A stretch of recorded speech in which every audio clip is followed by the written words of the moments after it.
That ability isn't ready yet. Not ready yet. I can't do that yet. I don't have enough energy. Not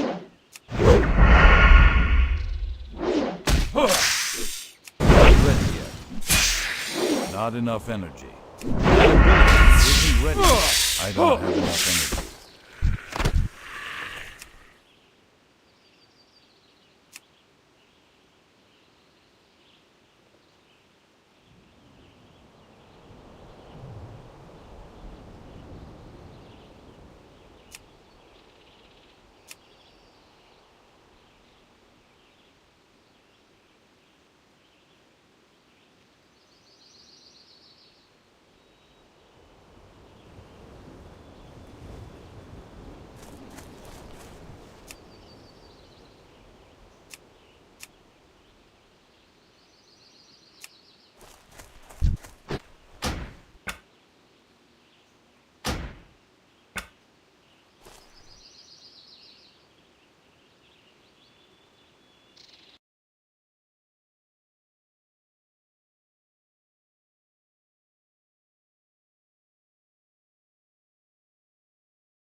Okay, Alpha is hit. Now it's time to talk about the lore. And the Midnight lore actually looks better than ever. Blizzard have landed a return to some beloved TBC zones. They've also set up a conflict that could kind of stand with the greats, if I'm being real with you. It's a big clash between Light and Void. It's the one promised since Legion, and it goes hard. Now, today, we've gone deep and we brought everything together so that you can get all the little fragments that are being talked about everywhere, all in one place, in context, so it actually makes sense. And in doing that, I can tell you this. Blizzard have shown us more than I think they intended. So, look, this is your warning. Expect spoilers. They are big. So with that said, I'll now assume anyone currently listening is actually okay with spoilers. Like a showdown with a Voidfall in Illyria, the Sunwell's corruption into a Darkwell, there's, Lothraxion, and the Vanguard of the Light. Are they our saviors? Or will they be our new light-blind antagonists? There is so much to talk about. We found a datamined map that doubled the size of Zalaman, and below the surface, we've discovered the true origin of the Emerald Nightmare. There is so much to get through, it's pretty damn exciting, so let's jump into the Midnight campaign. The Midnight cinematic ends, and that is the very moment that we appear at the Sunwell. We are there alongside the armies of the Light. Yes, plural, even warlocks and void priests are going to be there because the Light needs you as well. But those paladins aren't just the army of the Light we met in Legion. Many more have came. We have the Arathi, Sunwalker, Silverhand, priests and paladins from every order. There's Brother Samuel, the paladin trainer from Northshire, Leroy Jenkins, who canonically is a paladin, and a fairly important man called Aloncius Fowl. And he admits that, well, after setting up the Shadow Priest with Xal'atath, that he is partially responsible for this whole mess that we find ourselves in. Together, this bunch are the Light's vanguard, but even with them, it is barely enough. Hard decisions need to be made. Gather for a counterattack on the Voidstorm or save the people of Silvermoon. Turalyon demands an attack, but Lor'themar sends us to save the citizens. There, we find Arator, but he's dazed. Around him are slaughtered Void Revenants. He tells us he doesn't know what happened, that he felt rage and the Light overtook him, and that when he came to, everything around him was dead. That is something we should keep in mind. So, we save who we can, and then we launch our counterattack against the Void.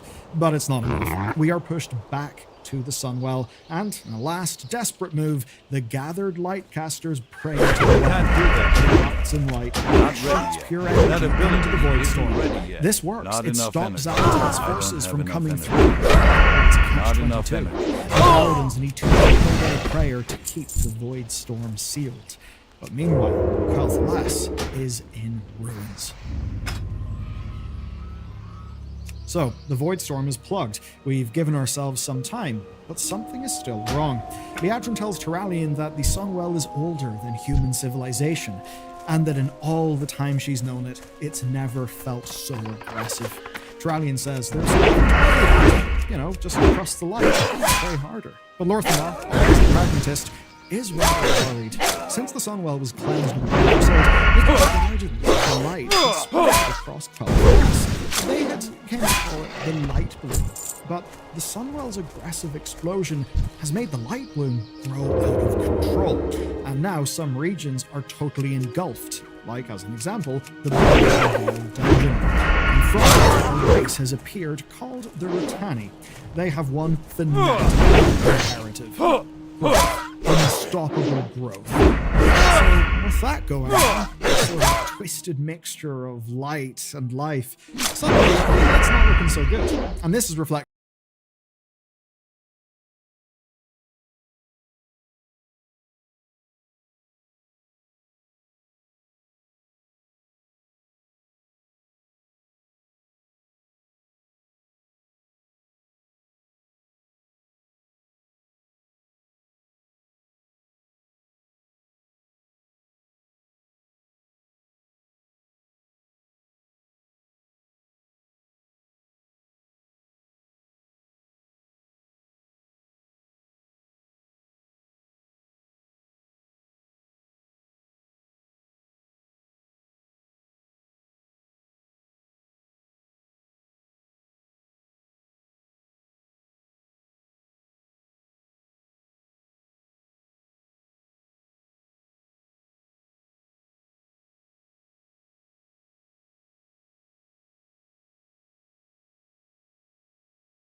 reflected everywhere. Whilst exploring Silvermoon, Blood Elves tell us that the Light's vanguard does sometimes feel like an occupying army. You know, they're pretty fanatical people after all. They say the explosion from the Sunwell was also unusual, that Turalyon and the boys didn't really know the power that they were meddling with. And as we'll find out, you, Mr. Blood Elf NPC, are in fact right.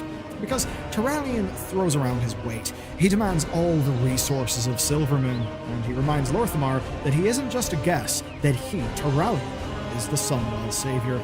The story then escalates. In Zalaman, Turalyon is overcome with the same light blindness we saw Arathorn.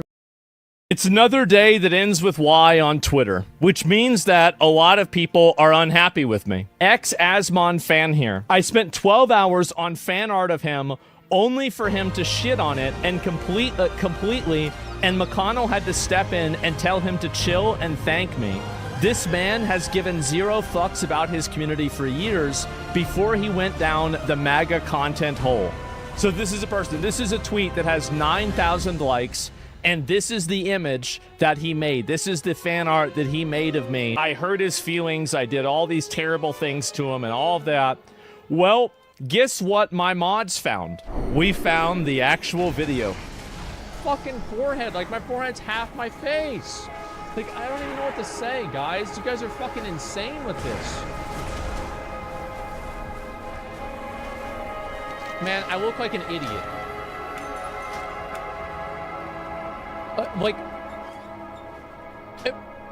Like I look like a fucking idiot. And like, what is this? This dreadnought armor? And like, look at that mace. That's not demise. That's like a little fucking.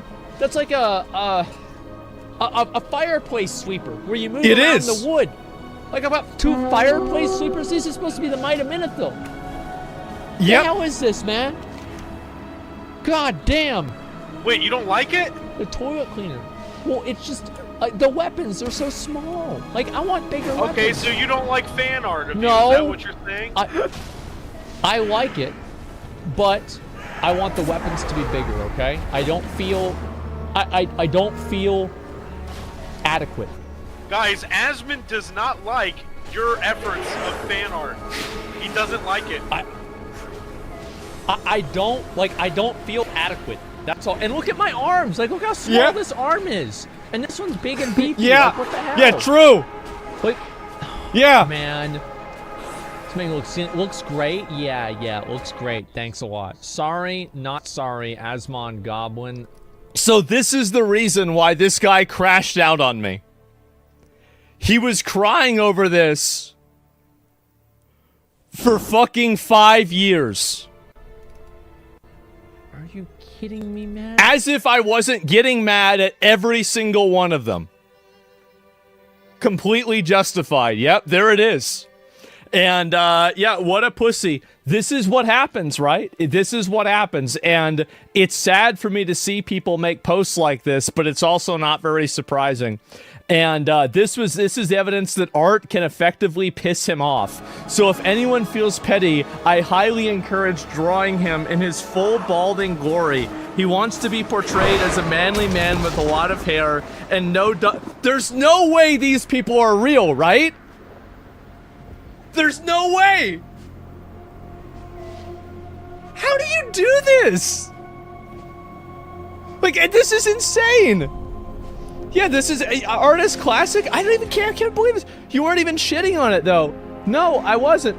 I'm sorry. I didn't mean to ratio. I don't know what's going on. Anyway, if you're here to hate me, I'm texting too. Come visit me in my front lawn because we've got fun Wait, what? You want to shoot somebody? Wait, so, okay. So you get in your feelings for fucking 5 years that I made fun of the way that you drew a mace. And by the way, I said thank you for the fan art.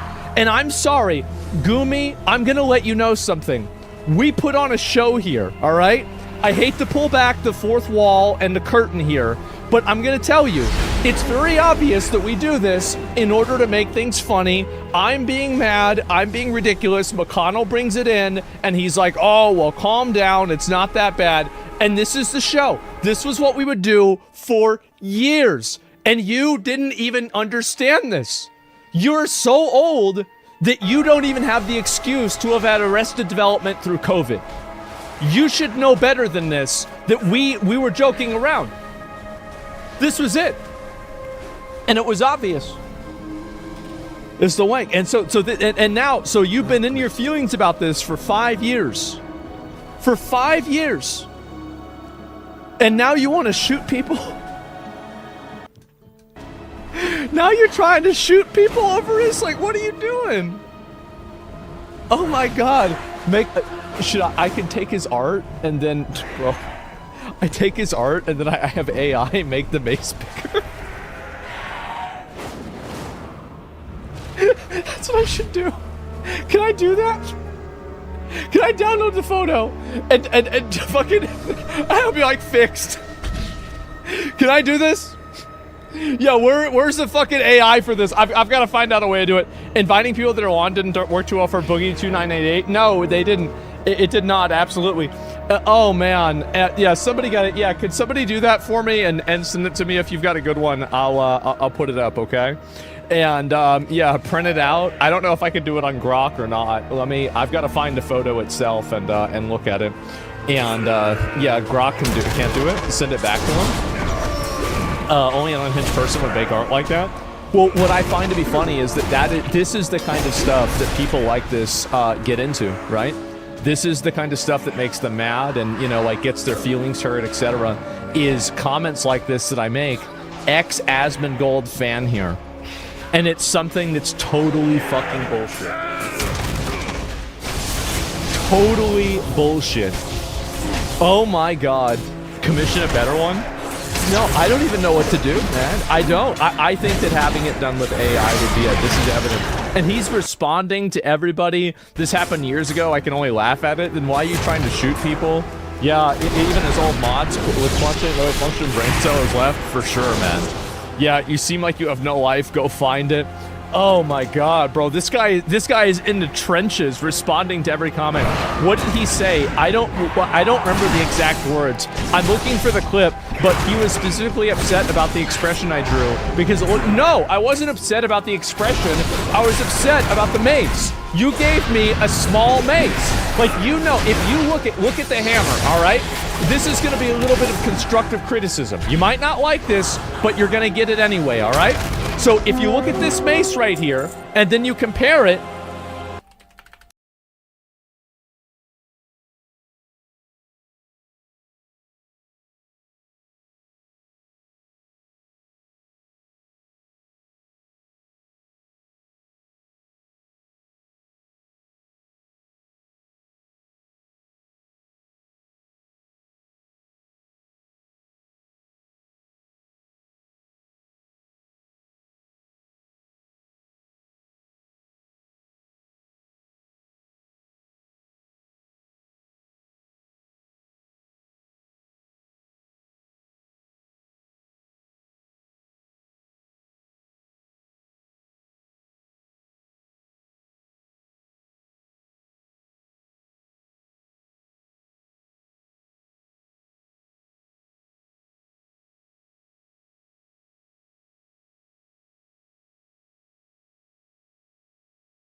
to this one right here, it's way bigger. It's way bigger. All right? And that's my favorite weapons in the game. And you made my mace small. And then you want to act like somehow I'm the person who's wrong. The kid turned woke real quick. Exactly, yeah. That was a gnome, though. No, that's a dwarf. That's a dwarf. That's a dwarf. What do you think? It's a gnome. Yes. And so a micro mace. Yes, exactly. And he gave me tiny little arms, bro. Like, what is this? I can't believe this. Is that like an art? I can't have people properly critiquing their art? Well, I mean, if we can just pull back just for a second. Obviously, it was just funny, right? We're just joking around, having fun. Like, the fact that the person got offended by this and upset by it, I'm sorry, but you're socially retarded. You are. You're socially retarded. Like, if you didn't understand the game that we were playing here and the other things that we were doing, you're an idiot. Like, I'm sorry. Like, if you didn't know what's going on, this is like joining one of my WoW raids and getting mad that I call you an idiot. Like, I'm sorry. That's the way it is. Emotional retard, exactly. So yes, this is from 5 years ago. He has been holding on to this for 5 years. 5 years he's been mad. Careful with modifying art on his video, eventual person. Yeah, I don't know. I mean, it's like a, not gonna lie, you get people getting upset in a joke is offending. It is really sad, man. And he doesn't remember the exact words. Man.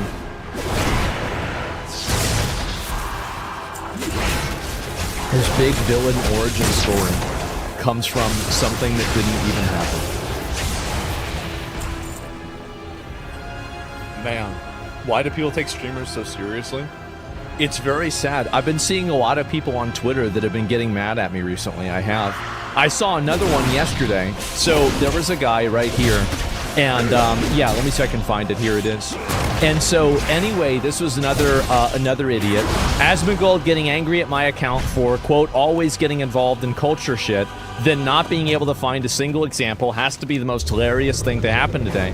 Why is the #1 culture shit streamer getting mad at this for the first place? And so I make a response back to this person, naturally, of course I do. And I say, well, I said retard. And then this is what they said. Assassin's Creed Shadows has officially surpassed 2 million players in just 2 days. So much for, quote, go woke, go broke. And you can see that very clearly. And, oh God. You can see that very clearly. It's scoring 80 plus. And so you're talking about critic reviews, not user reviews. And Set in Japan was always going to be a massive success. And no outrage campaign was actually going to make a dent in that. And so, you know, obviously I put this out. Great job, you found one from 7 months ago. That totally proves your point. So, this person obviously is continuing getting mad about this, and they're upset, and so they made another response, naturally, right? Because, of course, one isn't enough. Oh no, now they've made another one. So I've been live for an hour. You've even made another post about me on top of this. There's another one. Now you're retweeting thinking about me again about something that I said on the stream.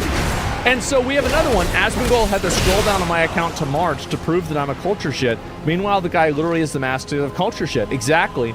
Gets into drama culture daily, but trying to call someone else for commenting on it 7 months ago. Hilarious, Doug. So he's retweeting it, trying to repost it. He posted one response. It didn't get a lot of likes. He had to delete this one. So I just did something a few minutes before my stream, and I think it'd be kind of funny to look at. I searched this person's name on Twitter, and I used the word woke, because he said that I didn't have a single example, and the only one that I had was from 7 months ago. Well, unfortunately, you didn't delete enough tweets. You probably should have deleted more of them. Here we go here. Oh my god, Ghost of Yotai is a work of art. You have yet another soy face comment, NPC response from a person who is looking at the intro to a video game. Imagine not playing this game because of woke.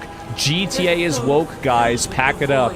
I can't imagine being an old person still thinking woke is an issue after the outrage around Kingdom Come Deliverance 2. Fishing is woke. Rockstar has come woke. Woke is when women cry. Woke is the woke in question is a woman existing. There's literally we don't know about the story or plot. Ghost of Yotai again. And so you have this person that's been going out here making comments like this all the time. They've been shitting on this constantly, and they have the audacity to think that I didn't notice that. You think I didn't know that happened. Check is Concord not being woke post. Oh, we'll go through all of them. It'll just take a minute. But the reason why I show this to people is because people like this synth individual are just as dishonest and disingenuous as people that work at Kotaku or Polygon. And the funniest thing that I can say about this is that now that this has happened, I will invite you to just simply look at what they say in the future. And you will see that it will follow the exact same NPC pattern that they are programmed to repeat. They will say the same things every time. This is not an authentic creator. This is not an actual person with their own opinions. They have an agenda behind things, and they try to pretend like they don't. Meanwhile, all you have to do is search it on YouTube, and you'll see dozens of examples of this. And the only thing that they have against me is that I do it too. But here's the difference. I know I do it. You're lying about it. That's the difference. And then this is one of his best ones. Oh, here's another one. Guys, 28 hours later, multiple decent AI edits.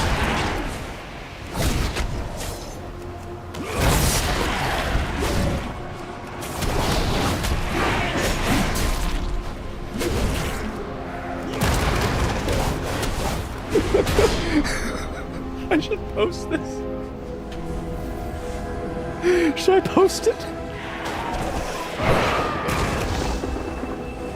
Should I do it, bro? Like, do it? Yeah. Okay, alright, give me a minute. Here, you have to? I feel like I have to, right? I mean, somebody went through the work on it, and give me a minute. And so, Aspawn Gold fan art. Okay, give me a minute. Alright, where is it? Here it is. Okay. Where's the post? I was upset because you made one of my favorite weapons in the game, Might of Menethil, smaller than it was supposed to be. This clearly was unacceptable. It was acceptable. Luckily, we live in an AI age. Luckily, we live in 2025, and I was able to use AI to fix your art for me.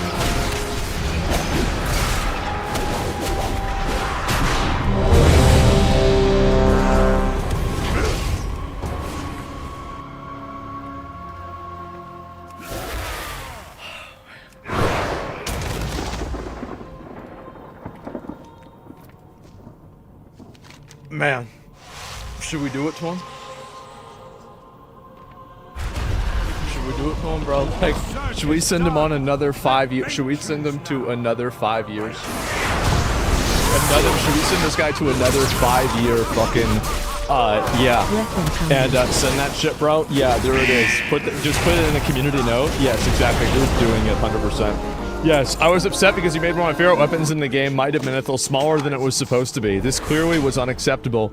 Luckily for you, luckily we live in 2025, I was able to use AI to fix your art for you.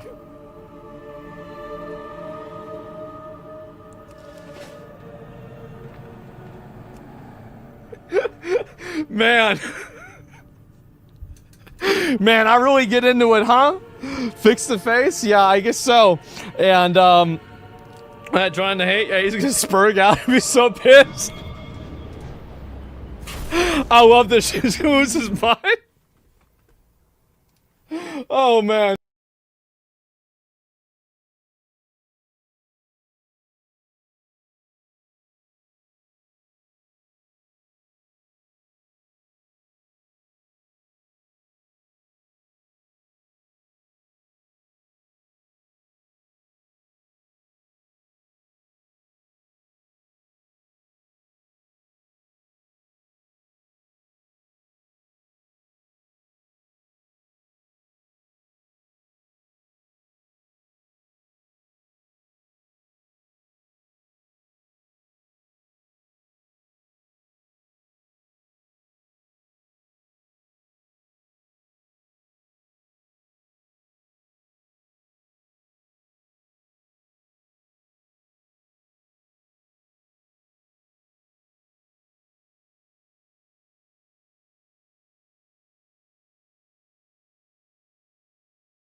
has a permanent interest in dragging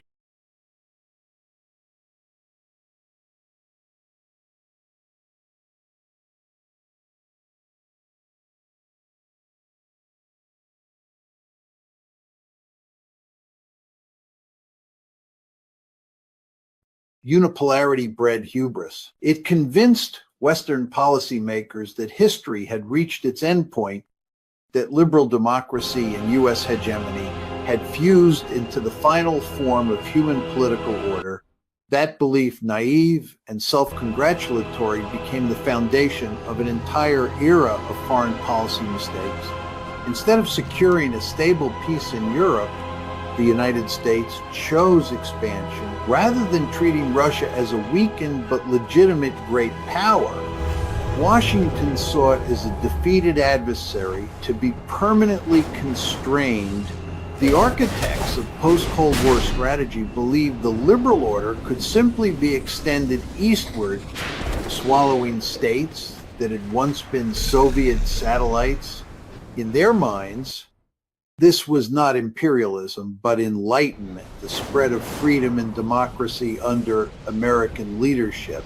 But in the logic of power politics, intentions are irrelevant. What matters is how actions alter the balance of power and threaten the security of others. Russia's collapse in the 1990s was so complete that it could do little to resist. It endured economic chaos, oligarchic looting, and social collapse under Boris Yeltsin. During that decade, Western leaders became accustomed to treating Russia as a supplicant, not a peer. The 1999 NATO intervention in Yugoslavia, conducted without UN authorization and against Russian objections, was the first clear signal that the post-Cold War order would operate on American terms alone. In Moscow, that moment marked the beginning of a profound strategic reassessment. When Vladimir Putin came to power in 2000, his goal was not immediate confrontation, but restoration. He sought to rebuild Russia's economy, state capacity, and military while maintaining a workable relationship with the West. Indeed, in the early years after 9/11, Putin cooperated with Washington against Islamist terrorism and even tolerated NATO's first rounds of expansion. But beneath that cooperation, resentment and mistrust grew. Every move of NATO closer to Russia's borders confirmed Moscow's worst fears, that the West had no intention of integrating Russia as an equal, only of encircling and containing it. By the time of the 2008 Bucharest summit, where NATO declared that Ukraine and Georgia will become members, the confrontation was all but guaranteed. From a realist standpoint, this was a monumental strategic blunder. Great powers do not tolerate military alliances led by rivals moving into their sphere of influence, particularly in regions vital to their security. Imagine for a moment if China forged a military alliance with Mexico and invited it to host Chinese missiles. No American administration would accept that, nor should Russia have been expected to accept NATO expansion into Ukraine. The tragedy of U.S. policy lies in its refusal to understand the simple logic of balance and fear. American leaders believed they were spreading a rules-based order. Russians sought advancing military bloc. Both sides interpreted the same events through entirely different lenses, one moral, the other existential. That divergence created a structural conflict long before the first shot was fired. What we witness today in Ukraine is not an aberration, but the predictable result of decades of strategic illusion. The collapse of U.S. strategy in Ukraine did not begin in 2022. It began in the 1990s. When the West mistook dominance for wisdom and victory for permanence, the seeds of failure were planted in the very moment of triumph, when power eclipsed prudence and realism was dismissed as cynicism. The tragedy, as I warned for years, is that no one in Washington wanted to listen until it was far too late. The story of NATO expansion is, in many ways, the story of how the West dismantled the very security order it claimed to uphold. After 1991, the United States faced an extraordinary to build a cooperative post-Cold War framework that included Russia as a legitimate European power. Instead, Washington chose to enlarge its own sphere of influence. The rationale was simple: if NATO grew, peace would follow. But history rarely rewards such naivete. Every step of expansion fed the same insecurity it was meant to dissolve. When I first warned that NATO enlargement would provoke a hostile Russian reaction, many in Washington dismissed the argument as alarmist. They claimed that the alliance was purely defensive, that it threatened no one. Yet in international politics, the meaning of defense depends on where you stand. To Moscow, NATO was never a neutral institution. It was a military bloc built to contain it, a machine of Western power dressed in the language of liberal virtue. With each new member brought into the fold, the alliance moved closer to Russia's heartland, narrowing the strategic buffer that for centuries had been the foundation of Russian security. The pivotal year was 1999. NATO not only admitted Poland, Hungary, and the Czech Republic. It also waged war in the Balkans without UN authorization and over Russia's objections. From that moment, Moscow understood that Western promises of partnership were hollow. Russia was no longer treated as a great power, but as a defeated state to be managed. The 2004 enlargement, which extended NATO to the Baltic states, was even more provocative. For the first time, alliance forces sat just a few hundred kilometers from St. Petersburg. American strategists viewed this as natural progress, democracy marching east. Russians saw an encirclement in slow motion. Then came the 2008 Bucharest summit, the moment when rhetoric became reckless. NATO declared that Ukraine and Georgia will become members. This single sentence, I have said repeatedly, was the spark that would one day ignite war. It crossed Russia's red line in plain sight within months. The Russo-Georgian War broke out, an unmistakable signal of Moscow's resolve to block further NATO encroachment. Yet the West learned nothing. Rather than reevaluate, Washington doubled down. It continued to train and arm Ukrainian forces and to promote NATO interoperability, while insisting this was not directed against anyone. Realists understand that international politics is not about trust. It is about survival. King Saladar, you died, and our oath died with you. No. With Dimensius as my master, I have been remade in the void. Your oath to me still stands. Honor it now, and slay the rabble as you swore to do. How could we fight for you? You serve the all-devouring. And by sacred oath, so do all of you. Obey, or die as oath breakers. Oracles, Wastelanders, we have no choice. Kill the rabble and their followers. Fulfill your oath!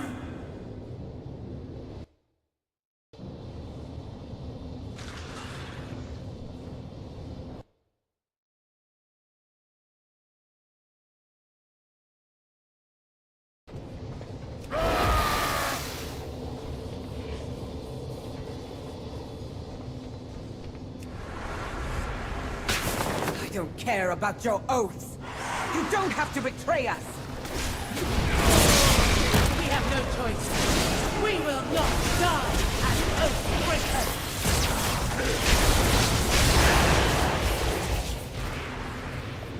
Take Azir's Rishi ribbon, champion. Great Where will power you surrounded gather? by rival What betrayal alliances have you cannot planned? afford to take declarations at face The value. Wastelanders The betrayed you. logic Our of interests are anarchy still alive. compels it to And assume victory the is worst within our come, and my prepare champion. accordingly. We As NATO have a pressed void forward, lord to kill. Russia rearmed. As the West pushed for Ukraine's Western integration, Russia moved to ensure it would never happen. The tragedy It is time! Present your Rishi ribbons. We haven't much time. I will fulfill my word.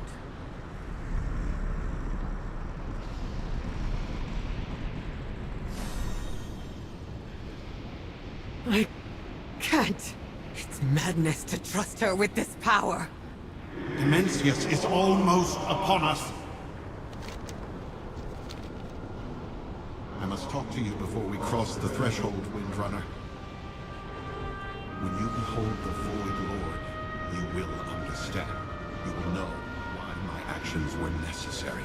No, Locust Walker. I won't. You became a monster to defeat Demencius.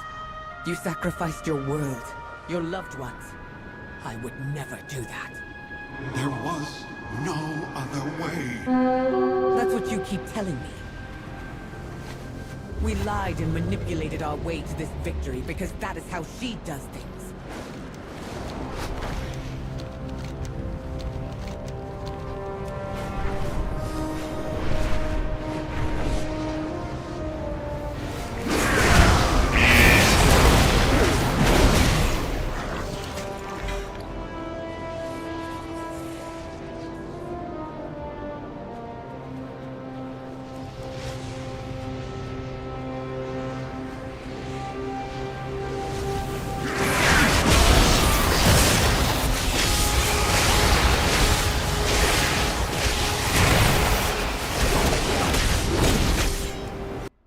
of course, is that each side believed it was acting defensively, the United States, to secure the liberal order, Russia to secure its borders.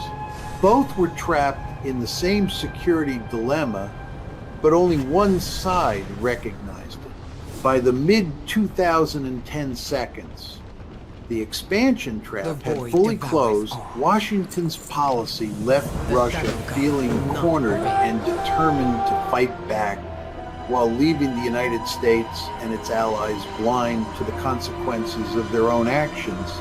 What began as an idealistic project to spread peace had become a machine generating conflict. The tragedy was set in motion long before the first shot in Ukraine was fired. The year 2014 marked the decisive rupture, the moment when illusion hardened into confrontation. For 2 decades, Western leaders had convinced themselves that Russia would eventually accept NATO's eastward march as the natural course of history. But great powers do not accept encirclement, and Russia was no exception. The Maidan uprising in Kiev, followed by the ouster of President Viktor Yanukovych, became the catalyst for a strategic collision that had been building since the end of the Cold War. To Washington, it was a democratic revolution. To Moscow, it was a Western-backed coup executed in its most vital neighbor. The facts are not in dispute. In late 2013, Yanukovych, elected in 2010 in a vote recognized as free and fair by international observers, suspended the signing of an association agreement with the European Union.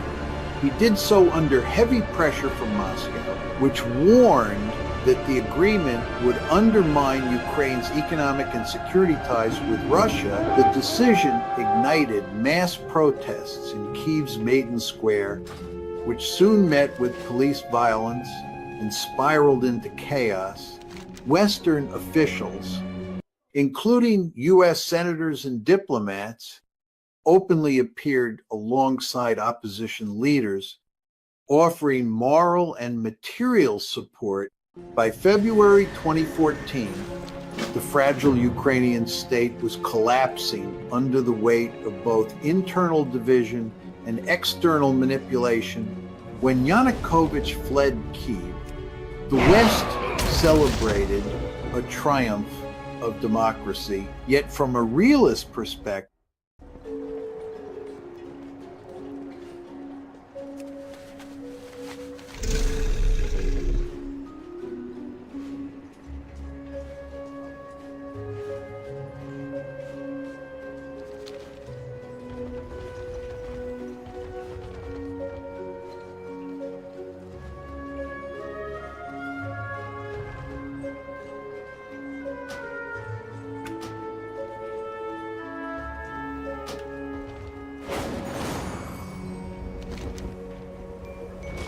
as if we didn't have enough trouble. Now the mail is backed up.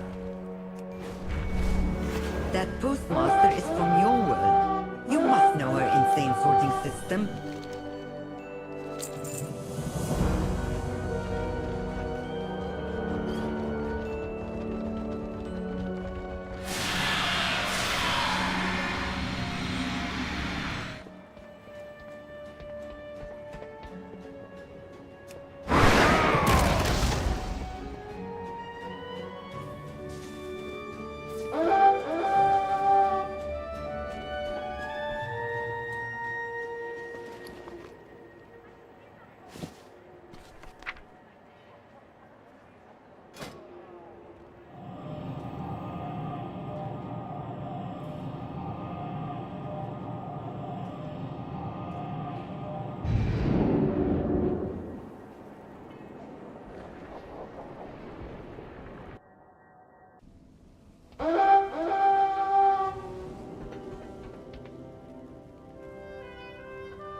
what happened was regime change.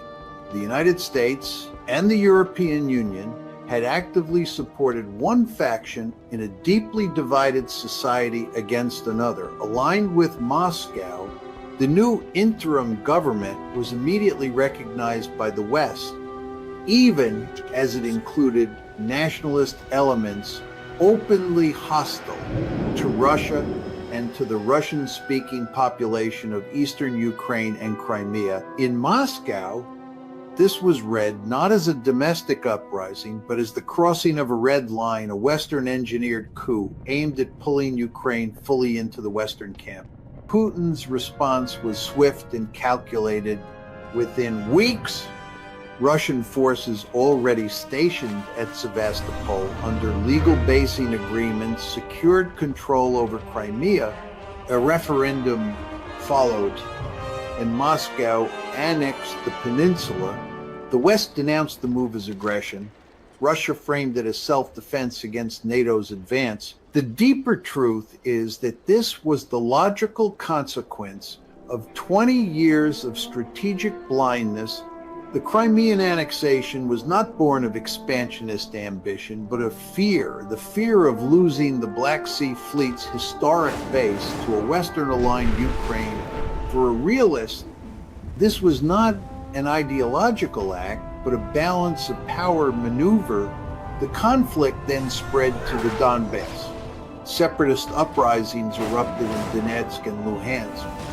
Fueled by local grievances and Russian support, the Ukrainian army launched anti-terrorist operations to regain control, plunging the country into a brutal civil war that would claim tens of thousands of lives.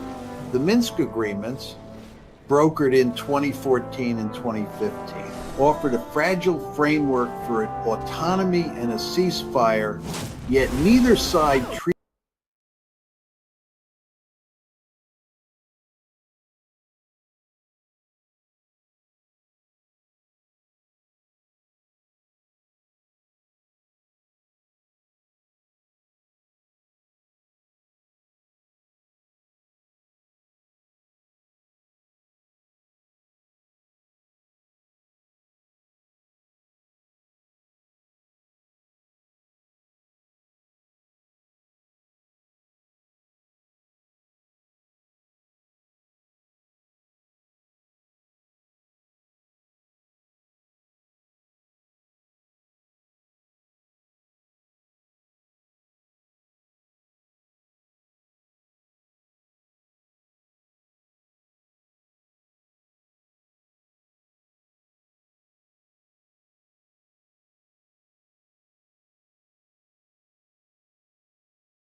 Francis, lucky doos and root.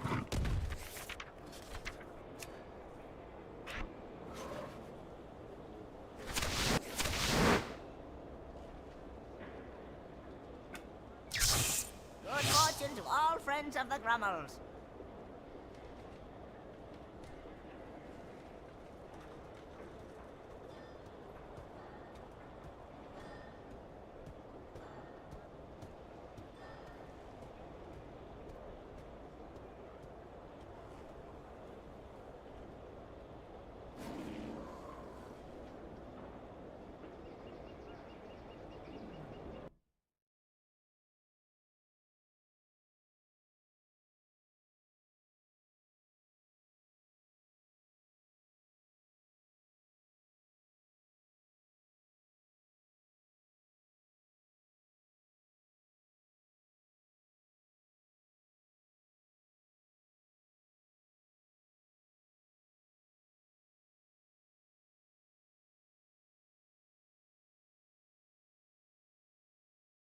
Steve, welcome back to the show. Last time we made a little bit of news. We always make news when I'm on Sean Spicer's show. I don't know if it's the questions or your ability to drive my answers into the virality. It's a secret sauce. It's like the number of pens you wear. You never know what it really is. Okay. Good. But just to be clear, because last time we were on, we talked about the Fed chair. You had this interesting theory. I actually asked the President of the United States in the Oval Office. He was intrigued by it, and Scott Bessent says that he's down to 5 people. I still think that he tries to ultimately say, Mr. President, look at these 5 people that completely don't fit the bill. Maybe you should pick someone like me. I still think that Bessent ends up the guy. Okay, let me be blunt. As I got swamped with people calling me about that, and I said, you're focused on the wrong part of the question and the answer. I said, Sean actually had the insight. I was just saying, hey, it's going to be Bessent and wear 2 hats and, probably after the midterms. Your response, and I'd like to have you repeat it here because I think it's so important. President Trump, it's the way he goes through the process. Right. And that's why ultimately I think, and we actually played the clip from, I think it was in the Oval Office the other day when you were there, played that clip. But walk through, Trump better than anybody. You know the process. You're seeing the process in real time, and that's why it needs both of us to do it. It's going to be on some interim basis, dual hats, like Marco is NSA, National Security Advisor, and being a national Security Council and Secretary of State. The same's going to be with Bessent. Yeah, I mean, look, I think the bottom line is this. He likes Bessent, he wants Bessent. Bessent says, I don't want to do it. He's playing hard to get. But at the end of the day, you look at the people that Bessent's bringing him. They're not TV savvy, something that President Trump wants. They don't have a relationship with him. So he's going to go through these like the little bears go through bowls of porridge and be like, that one's too hot, that one's too cold. Ultimately, the one that's just right is the guy who brought him that bowl. That's Scott Bessent. And I agree that there's some formulation where Bessent says, oh, no, you know I don't want this. And Trump says, well, what if you did it on an interim basis? What if you were dual-hatted? I get it. There's some combination in there.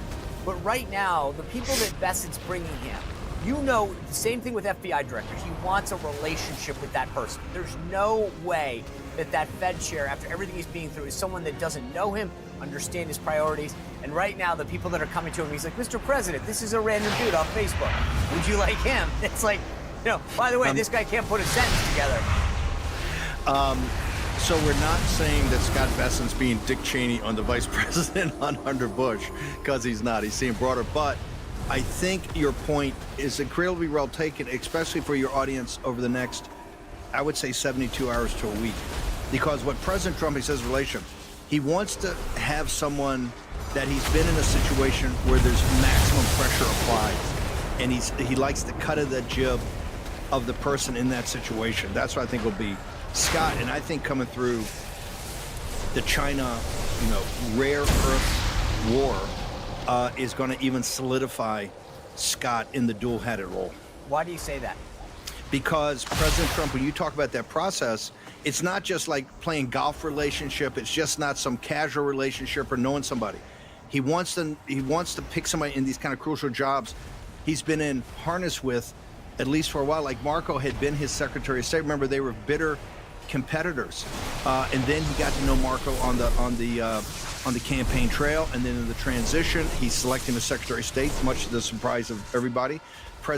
Many people, President Trump and the senator have gone through already some choppy water. He's seen Marco in those situations. He just announced on Truth recently that Marco is going to be heading up the contingent to go sit down with Putin. That was perfect when we brought up the fact Sergio Gore and I talked about why don't you, when Waltz leaves, instead of jumping into another national security advisor, which President Trump fully admits he hasn't had a great run on, that why don't you just, on an interim basis, just put Marco, because you've seen Marco under pressure. The exact same thing with Bessent. Bessent's been the best interpreter of President Trump's economic plan to the capital markets, right? And it's been spectacular. Markets are at all-time high. Bond with 10-year Treasury doing pretty good, right? And so he's interpreted a very complicated economic plan to redoing global commercial relationships, tariffs, bringing manufacturing jobs back, a not without risk supply-side tax cut, right, to drive growth and get growth over 4%, which is now, 3.5%? The interpreter of that to the bond and stock market has been Scott Bessent. He's seen, and we've had some choppy water in that, particularly at the beginning of the what we called Liberation Day with the tariffs. In that regard, I think, obviously, given all the problems with the Fed and the Fed kind of missing the mark on really how to calculate actual interest rates, I think on an interim basis, it's naturally going to be Scott, and I'd be quite shocked if it was anybody else. Hey guys, I hope you're enjoying this conversation, but if you're looking for a way to get to sleep tonight and stay asleep, I've got the answer for you. For over a year, I've been taking Beam's Dream Powder. It has made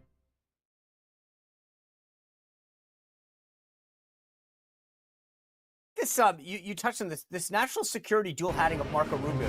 You think about the first term that we were part of, right? You described this perfectly. It's choppy, right? This position has been, it's actually rather stable now. So I think that, right, I mean, might be interim, but interim seems to be working pretty well. Not too shabby. Not just that, remember, Marco's been able to execute on what General Flynn and you and I and Reince talked about. He's actually deconstructed the National Security Council. President Trump, remember, they had like 495 people, some outrageous number when we got there, 350 villains. And General Flynn, all of us wanted to take that and take it down to about 100, which is what you really need. President Trump won the same thing. On his whole first term, I think we got to 20% of them. Marco's actually got a pretty sophisticated reordering and restructuring the National Security Council with no big over-the-top stories in the media. That's what President Trump wants. He wants do your job, pull the trigger on things. We're going to deconstruct the administrative state. We're going to take on the deep state, and let's do it with as little drama as possible. And I think that's Marco. If you think on the cabinet, you look at the Treasury Department and State, which are, if you add AG and you add Defense or War, Secretary of War, those are the four power. Two of those are handled and people doing pretty radical things on occasions and done without a lot of drama. That's what President Trump really likes. Dramatic action without the drama. All right, before you name check the rare earth minerals in China. I get so wound up about this issue because I don't think America fully appreciates how dependent we are on everything. And not just now in the short term, but the long term. And by the way, this was something that Glenn Beck and I talked about the other day, that if China takes Taiwan and we don't defend it, and now they've got all the high-speed semiconductors, we're really screwed. It's a depression. Look, let's go back to Scott, tied to the last story. Scott Bessent's great strength is communicating to the capital markets as a safe pair of hands, right? Scott Bessent gave an interview the other day I don't think people have picked up on. He actually said about this whole thing with rare earths and heavy rare earths, he said China's economy is in a depression. And what she and the leaders of the CCP are trying to do is drag the United States and the rest of the world into a depression. When Scott Bessent's using the D word in an interview with the business media, people ought to stay, they ought to pay attention. I tell you who paid attention is the gold market. The gold market has been ripping, up 40% this year, but it's been on fire since that interview because they're sitting there going, hang on for a second. How do I look for a hedge right now during geopolitical bad times geopolitically and times of turbulence in financial markets? And so I think people, and it's shocking to me, it's just not the American people. It's corporate America. I don't think they understand that our heavy production, the Ford Motor Lines, Caterpillar, International Harvester, John Deere, right? All the weapons manufacturers, everything we make that's heavy, the heavy manufacturing process depends on a certain types of rare earths, these magnets and all this. This is what Bessent and Greer negotiated in June and July. I think it was in Paris. Some sort of interim, step down away.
away from this. But I said they're at full economic war. This is to the heart of America as a major industrial power. And this is going to take, I've been an advocate of decoupling. Bloomberg just came up with a story that what this is about is decoupling. And I got to tell people, you better pay attention to this. This is the most important story in the world. And as you know, Sean, I used to talk to you about the kinetic part of the Third World War and getting sucked into the Eurasian landmass. This now, coupled with China's economic war, really strike, almost Pearl Harbor type strike, coupled with everything that's going on about the Tomahawks and offensive weapons in Ukraine, and Putin saying, I'm calling up 2 million volunteers to throw into the grinder. Folks understand, we're in the Third World War right now. This is all about the start. We're getting in. We're in it. This economically is far worse than the Japanese ever did to us prior to Pearl Harbor, and worse than what we did to the Japanese, even cutting them off from oil. And obviously the casualty rates over in Ukraine are higher than it was from the invasion of Poland until Operation Barbarossa in June of 41. People got to wake up to the fact that they're not. They're kind of wandering around and chasing all kind of marginal issues. We're in the Third World War, and the only way we win it is absolutely maniacal focus on what victory looks like and the actions that have to be taken to get us to victory. So we're going to meet with the Chinese ostensibly on the sidelines of attack Korea. What does the president need to put on that agenda? I think he needs to put on the agenda, and by the way, I would actually move. I think that's next week, but I would spend just like he's talking to Putin in advance talks, announced they're going to meet Hungary, and he's got an interim team led by the Secretary of State Marco. I think he ought to designate right away, do the same thing right now at the CCP, designate Scott Bessent, have a pre-meeting, have a team go over, and I think you got to tell them, hey, we're going to call your bluff. We are prepared to decouple, and what we mean by that, we're going to shut down the United States equity markets and the debt markets from you. No more technology transfers, no access to technology. And oh, by the way, we're canceling all 350,000 student visas immediately. I think you have, they went up the escalatory ladder, big league. They came to what they knew was the absolute leverageable point they had in the really chokehold on American industry. I think you got to fight fire with fire, and you have to be prepared to back it up. Now, people should know the people that it's not rhino senators, and that's bad enough. They're, look, let's back off. We're accommodations to the Chinese. They're just a peer competitor, even in the building over at the Department of War. More importantly, Wall Street, the corporatists, and the oligarchs in Silicon Valley are all over Trump. That you can't do this, this is bad for business, because they're business partners with them. I think you have to show that community you're prepared to go up the escalatory ladder and decouple like tomorrow. And if you don't believe me, if you want to test Donald Trump, let's test Donald Trump. I think it's at that level. I think we're this late in the ballgame, and because I think the CCP is signaling nothing but strength here, trying to project strength against President Trump. I think you only meet that with greater strength. 100%. I will travel to the grove back at home. We're day 17. Hang on. But we say that. I'm going to ask you right now. People should understand the apparatus that President Trump inherited. Time is running 50 to 70% of that does not agree with that. Not only they don't want to take the deep state down, there's a mindset in the Department of War and in the United States Navy that they're like a peer competitor. There's a mindset of certain elements that don't believe that the Chinese Communist Party is an existential threat, and particularly an existential threat that we could go to a shooting kinetic war with at any moment in the South China Sea, Straits of Taiwan, for the defense of Taiwan. I think some of the Navy get it, right? Some of the other services get it, particularly the Marine Corps. I think that there are a ton of people, particularly civilians, over in the Department of War that just don't agree with us. Oh, 100. I don't even think that's debatable. I think you're right. They think this is just going to all be kumbaya. We'll have another big meeting. We'll have a PowerPoint presentation, a nice lunch, and sign a communique at the end, right? I mean, that's.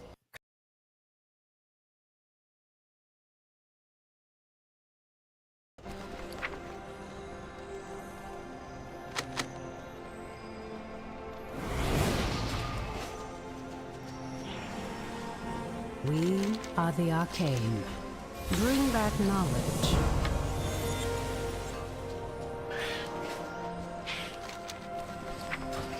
Roll home.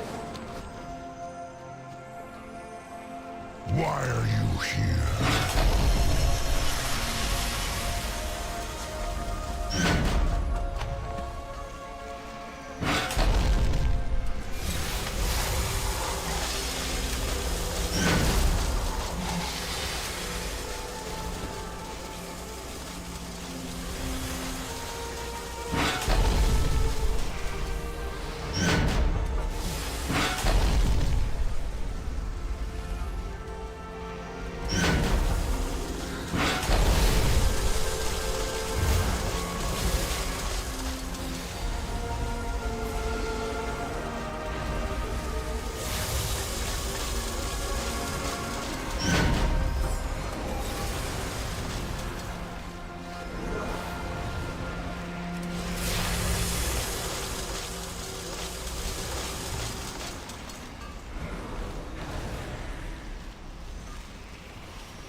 wonders of Pandaria. What can I do for you?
Just how to deal with this.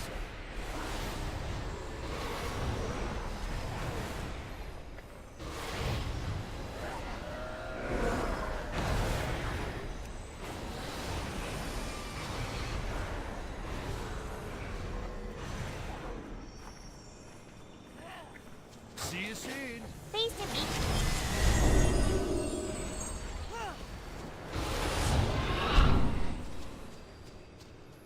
You seek answers?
Guard yourself.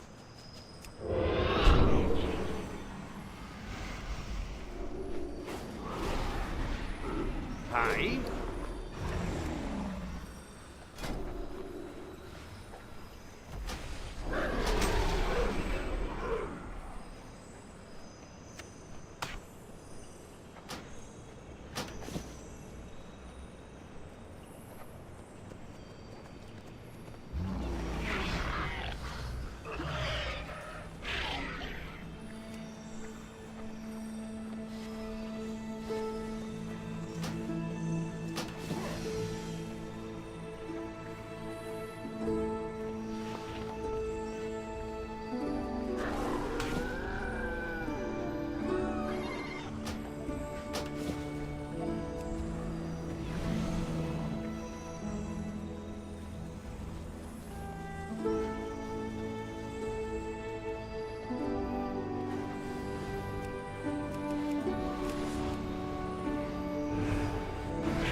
It is very wise to shock you.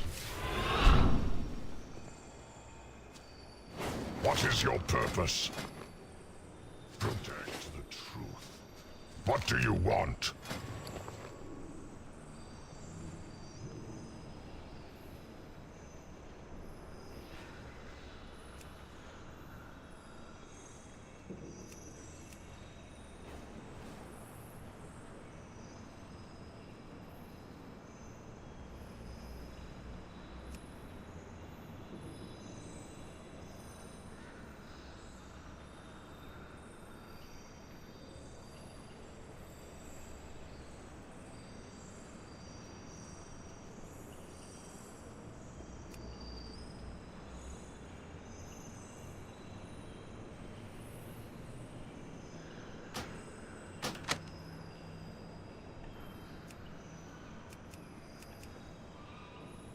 Seek the truth.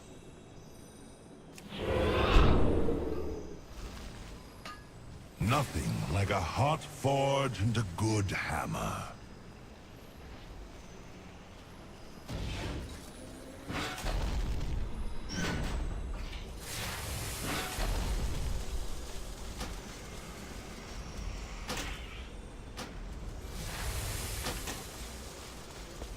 I'll be ready.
Who knows what knowledge we'll acquire? The possibilities are infinite.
What do you want?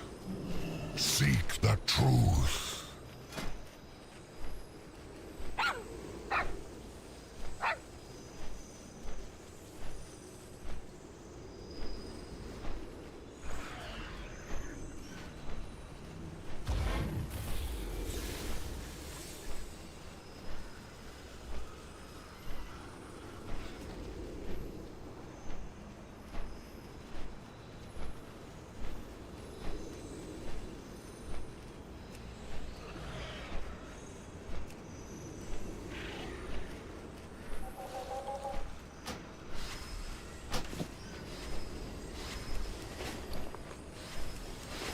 fine mastery in your passions.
It's a pleasure to work with you.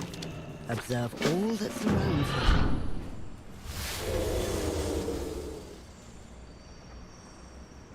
Our paths cross at last.